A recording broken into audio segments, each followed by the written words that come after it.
Está bien, entonces acá esto es omega al cuadrado es K sobre M, esto es la raíz, B sobre 2M es, tiene que ser mayor que la raíz de K sobre M. O lo que es lo mismo, B cuadrado sobre 4M al cuadrado mayor que K sobre M. O sea, si esto lo cancelo con esto, B cuadrado mayor que 4MK. Esa sería la condición de que la raíz cuadrada tenga una solución real y se puede acomodar entonces la solución general como la combinación lineal. Entonces acá me va a quedar E a la gamma 1 por T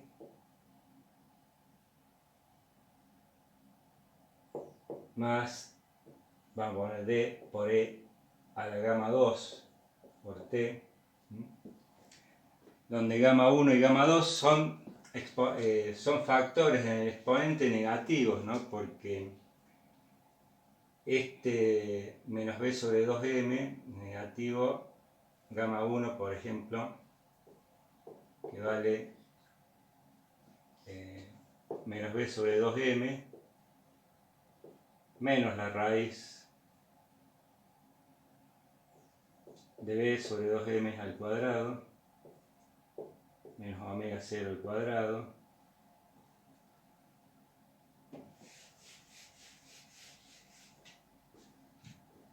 y que gamma 2 vale menos B sobre 2M más la raíz cuadrada de B sobre 2M al cuadrado menos omega 0 al cuadrado. Entonces son dos exponentes negativos porque este número es mayor que este en la raíz cuadrada, entonces esta diferencia es negativa, esto es negativo. Son exponenciales de decaimiento.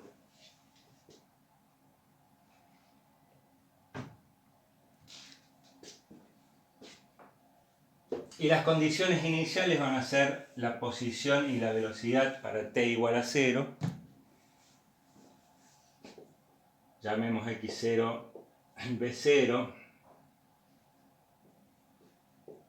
Para t igual a 0 son las condiciones iniciales, que son datos que tienen que venir con el problema de alguna forma. Entonces para t igual a 0, estas exponenciales son 0, perdón, son 0 y la exponencial es 1. Entonces me queda x0 igual a c por gamma 1 más d por gamma 2. No, perdón. C más d. Y que la velocidad, que es la derivada de x con respecto al tiempo, cuando yo derivo estas funciones exponenciales, el exponente baja como derivada de función, y me queda la exponencial para t igual a 0, que vale 1, entonces me queda que b0 es igual a c por gamma 1 más d por gamma 2. Entonces con este sistema de dos ecuaciones lineales, conozco x0, conozco b0, puedo encontrar cuánto vale c y d, conozco gamma 1 y conozco gamma 2.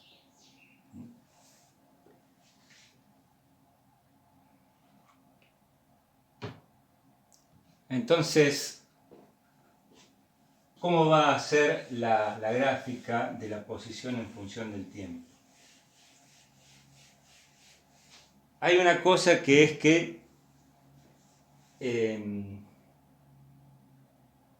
la propuesta que era que b cuadrado era mayor que... No, lo acabo de borrar.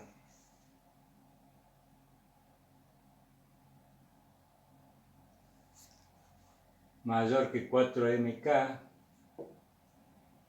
es una condición de sobreamortiguamiento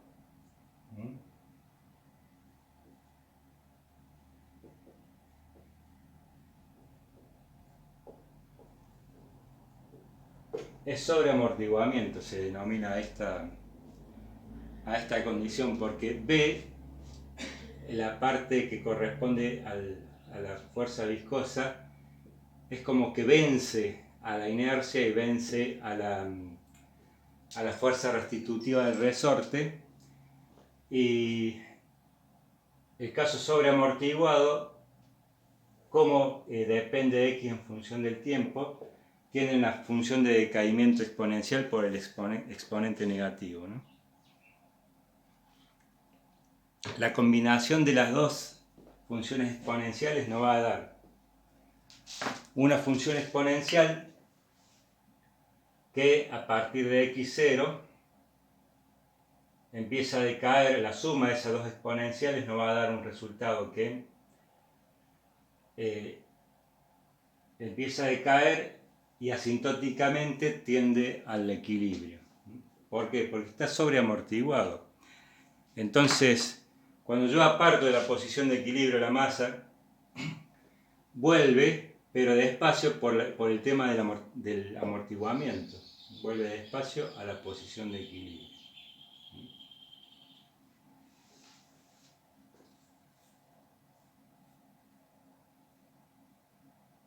Entonces esta es la interpretación física y es lo que pasa en la realidad y que se puede cuantificar de esta forma, el sobreamortiguamiento.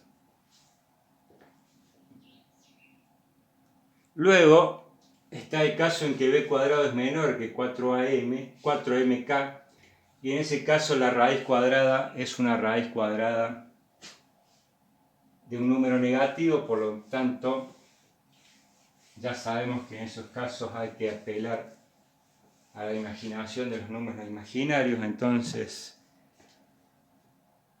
lo que se encuentra allí es que la solución va a ser del tipo exponencial imaginario, porque dentro de lo que es la propuesta de x de t como solución aparece digamos, volvamos a llamar acá, c por e a la gamma 1 por t más d por e a la gamma 2 por t, donde en este caso gamma 1 va a ser menos b sobre 2m más la raíz cuadrada, el número imaginario por la raíz cuadrada resuelta.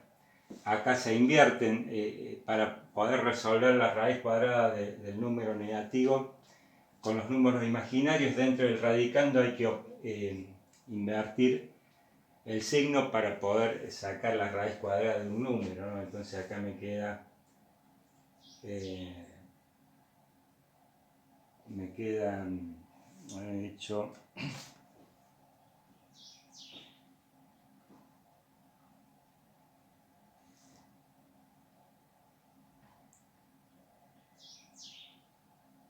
me va a quedar entonces k sobre m menos b sobre 2m al cuadrado.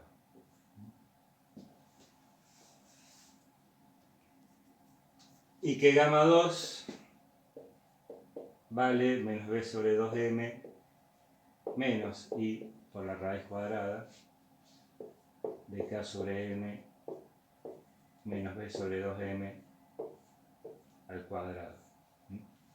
Entonces, ¿qué es lo que pasa con esta solución?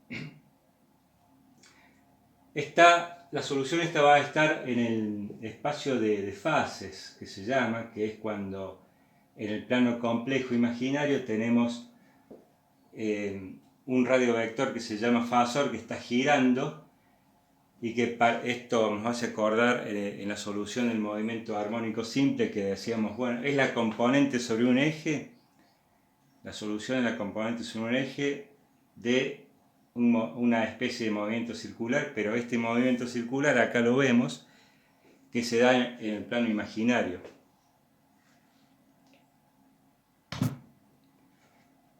Entonces se separan la exponencial, el exponente se separa en estos dos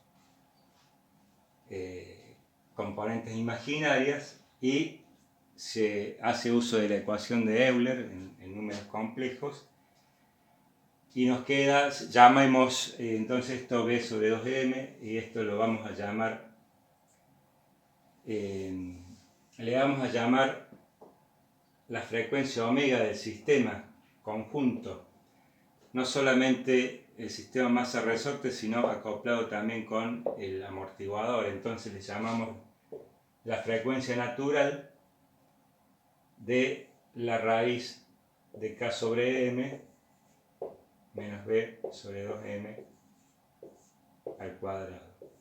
O sea que con relación al movimiento armónico simple, acá va a haber una frecuencia de oscilación que va a hacer que si B no hubiera amortiguamiento, si B fuese 0, ¿sí? Sería este caso va a corresponder a un movimiento oscilatorio amortiguado. Ya vamos a ver bien cómo se va a terminar de interpretar, pero va a haber oscilaciones a esta frecuencia. No a la frecuencia original del sistema masa-resorte, sino que es una frecuencia más chica, porque al introducir el elemento amortiguador, las oscilaciones se hacen más lentas. Si B fuera 0, sí tendríamos la frecuencia natural del sistema masa-resorte. Entonces,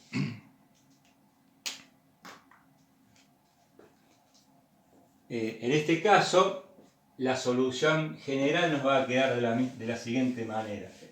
Entonces, este caso, cuando trabajamos con el auxilio de los números imaginarios, se llama el caso de el subamortiguamiento.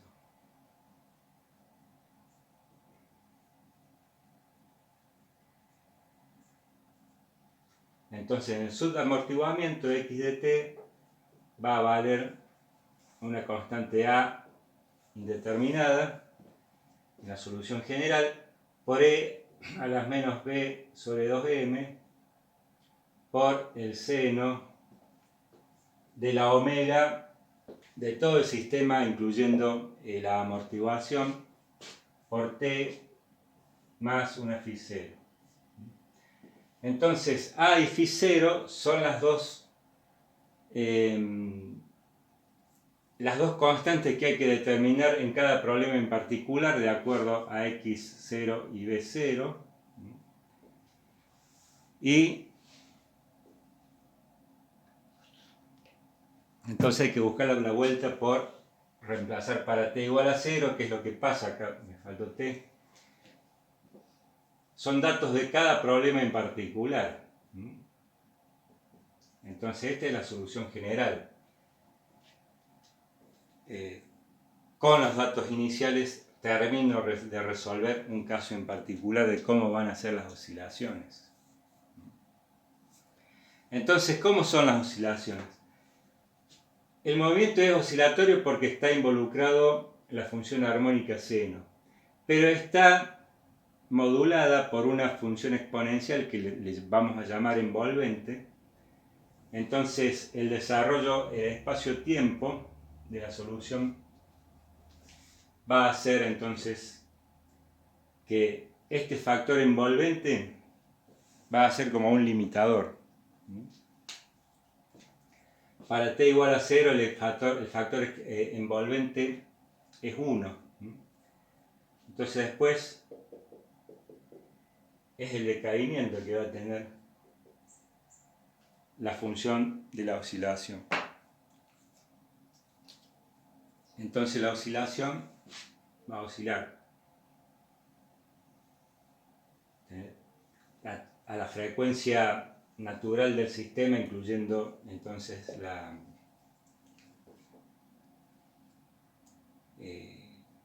viscosidad del amortiguamiento, y que las oscilaciones van a ir decayendo paulatinamente.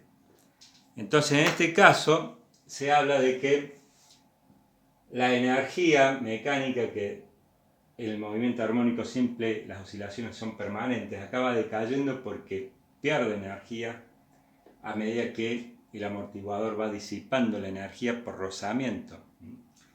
La energía mecánica se pierde por rozamiento y calor en el componente disipativo, que es el amortiguador. Entonces, esto, por ejemplo, un sistema masa-resorte sin amortiguador estaría oscilando, pero ¿qué pasa? El rozamiento con el aire hace de amortiguador y finalmente el sistema masa-resorte termina también, aunque seguramente con una envolvente más pausada o más relajada, finalmente va a alcanzar la posición de equilibrio y se va a detener el movimiento.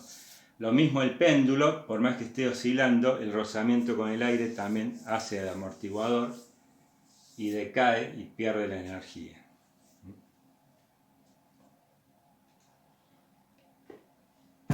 Finalmente nos queda el caso crítico, que es el caso donde límite entre el sobreamortiguamiento y el subamortiguamiento, que corresponde al caso del amortiguamiento crítico. Entonces, en ese caso, B al cuadrado es igual a 4mk, y en ese caso, cuando sacábamos la solución de la ecuación cuadrática, la raíz cuadrada es 0, y me quedaba entonces una única solución coinciden las soluciones, mejor dicho, en la ecuación cuadrática. Bueno, en ese caso, la matemática nos da una solución que hay que elaborar un poco más, que no lo vamos a hacer acá, pero hay un teorema matemático. En ese caso, en el caso del amortiguamiento crítico,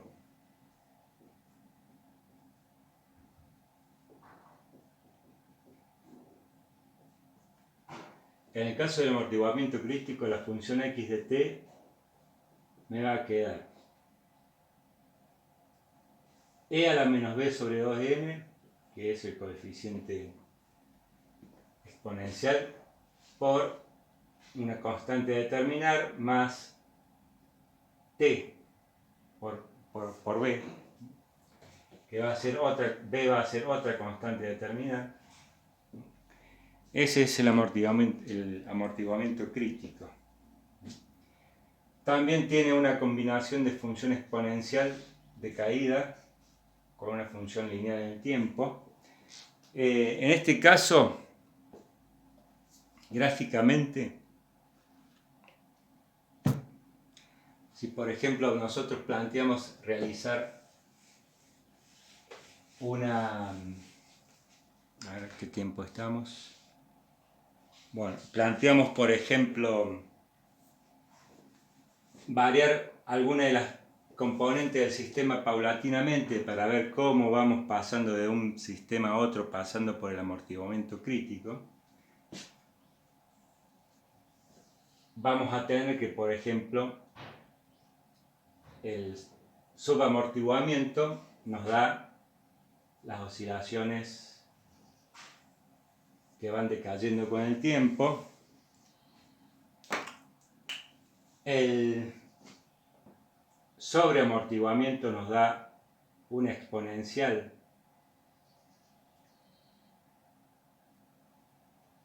donde va decayendo lentamente. Y el amortiguamiento crítico vendría a ser una especie de solución intermedia donde la característica del amortiguamiento crítico es que es la forma de amortiguamiento que llega más rápido a la posición de equilibrio. Porque el sobreamortiguamiento, si hay mucha amortiguación, puede estar mucho tiempo moviéndose la partícula hasta alcanzar el equilibrio. En el subamortiguamiento puede estar oscilando también mucho tiempo. Pero en amortiguamiento crítico, el hecho de alcanzar el estado de equilibrio se hace rápidamente comparado con las otras dos formas de amortiguamiento.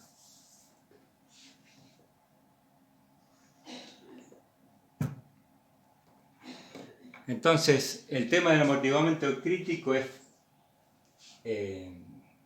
fundamental, por ejemplo, en los sistemas de amortiguación del auto. Vamos a dar como ejemplo de todo este tema de los amortiguamientos el amortiguador del auto. ¿Qué función cumple el amortiguador del auto? Supongamos que tenemos la carrocería, la rueda, que está vinculada la rueda con la carrocería a través de la parte elástica, que es un resorte, y un amortiguador que normalmente está por dentro del resorte, ¿no es cierto? Así esquemáticamente, a grosso modo, dibujamos. Entonces, ¿para qué sirve el sistema? Si la ruta estuviera permanente, sea un billar, bueno, quizás no habría problema sería cómodo siempre andar, ¿no? Pero siempre hay un bache, una lomada, que hacen que el auto en su andar pueda caer en el bache o subirse a una lomada y que ese movimiento brusco se sienta. Entonces lo que busca el sistema de suspensión del auto es que el auto viaje de la forma más rectilínea posible y que la rueda simplemente se mueva y copie el perfil del camino, ¿no? Entonces en este caso la masa M del sistema amortiguador va a ser la rueda completa, ¿no? Cubierta, llanta, va a conformar la masa M del sistema, la constante K y la constante B del amortiguador, la constante K del resorte. Este va a ser el sistema amortiguador, porque lo que va a oscilar va a ser la rueda tratando de que el chasis se mantenga lo más, en el sentido del desplazamiento, lo más sereno posible, ¿no? Que el chasis se mueva lo menos posible sería el punto de que sea cómodo andar en el auto. Por otro lado, por un tema de seguridad también, la rueda tiene que estar permanentemente en contacto con el pavimento. Entonces, si en un tramo pierde contacto de la rueda con el pavimento, por efecto de los baches y demás, pierde la condición de seguridad.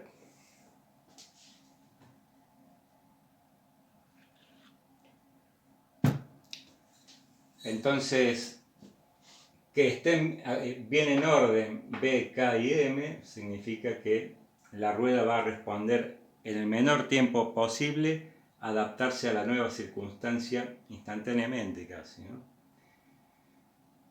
Si el amortiguador está flojo, si B es muy chico, todo el sistema empieza a oscilar si de repente se produce un cambio. Hablemos de un solo cambio, ¿no? Si de repente hay un bache, la rueda cae y todo empieza a oscilar, incluso después que pasamos el bache está todo oscilando, entonces eso es porque hay poca amortiguación. Si el amortiguador es muy duro, lo que va a pasar es que no va a responder fácilmente o rápidamente el acomodamiento de la rueda al perfil del terreno. La rueda tiene que adaptarse y moverse respecto a la carrocería para seguir en contacto con el terreno. Si hay un sobreamortiguamiento, prácticamente el auto cae al bache junto con la rueda y se siente eso también como una incomodidad en el andar, por supuesto. Suspensión dura. Entonces, combinan los tres componentes para que tienda a un amortiguamiento crítico donde la rueda responda rápidamente en movimiento a adaptarse a la nueva condición del terreno y, como por ejemplo, cuando tengan que subir, suba inmediatamente evitando que la carrocería se mueva en demasía. Bueno, eso es más o menos el uso de estas componentes amortiguadores.